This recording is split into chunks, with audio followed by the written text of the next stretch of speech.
Nous allons maintenant voir le cas des textes que l'on copie d'Internet et qui souvent sont assez rétifs à quelques tentatives que ce soit de mise en forme sous Word. Ça tient en fait à un problème de langage Internet et de langage de Word qu'on ne voit souvent pas à première vue et qu'on va faire apparaître très simplement.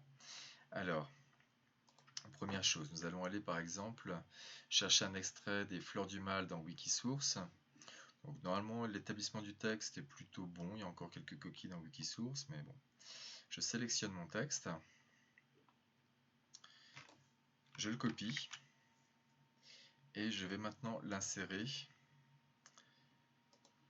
Alors je retire cette petite option qui permet de faire apparaître les marques de tabulation, on va voir pourquoi. Et je cherche à l'insérer en gardant par exemple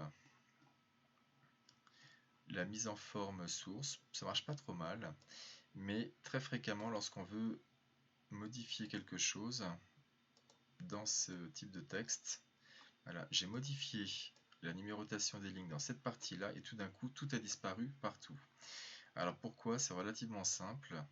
Si je fais apparaître maintenant les marques de tabulation, on va s'apercevoir en fait qu'on n'a pas, allez je reviens ici, le petit pi traditionnel qui correspond d'ailleurs à cette icône. Je reviens à mon texte. Et on a cette espèce de petite flèche, ces jeux de flèches, alors ici on l'a, mais pas ici. Et c'est tout simplement que le retour à la ligne ne se fait pas de la même façon. Il y a tout un problème de paramétrage avec ce qu'on appelle dans le langage de Word des sauts de ligne manuels, et non pas des marques de paragraphes. Alors il y a une chose qui est relativement simple à faire. On va sélectionner tout ceci. Je vais sélectionner tout mon texte. Je vais faire un raccourci, je vais appuyer sur CTRL H.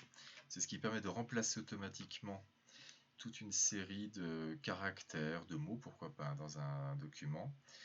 Donc, on a trois options. On est automatiquement avec CTRL H sur remplacer. J'appuie sur plus et là je vais devoir chercher à remplacer une chose par une autre. Je vais dans spécial. Je remplace ce qu'on appelle des sauts de ligne manuels. Attention, pas saut de page, sauts de ligne manuels. Et je vais remplacer par la marque de paragraphe traditionnelle. Je fais remplacer tout, uniquement sur la partie de texte que j'ai sélectionné, pas sur le reste, encore qu'on pourrait le faire sur le reste.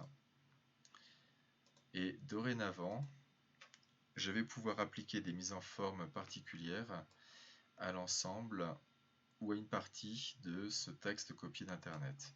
Alors on voit qu'en fait il y a des numéros de ligne, pas sur tout étonnamment. Donc là c'est tout simplement que on a encore la suppression des numéros de ligne qui est cochée. Je fais la même chose ici, CTRL Y, ça permet de répéter un geste que l'on vient de faire. Hop, et donc voilà, mes numéros de ligne vont apparaître progressivement.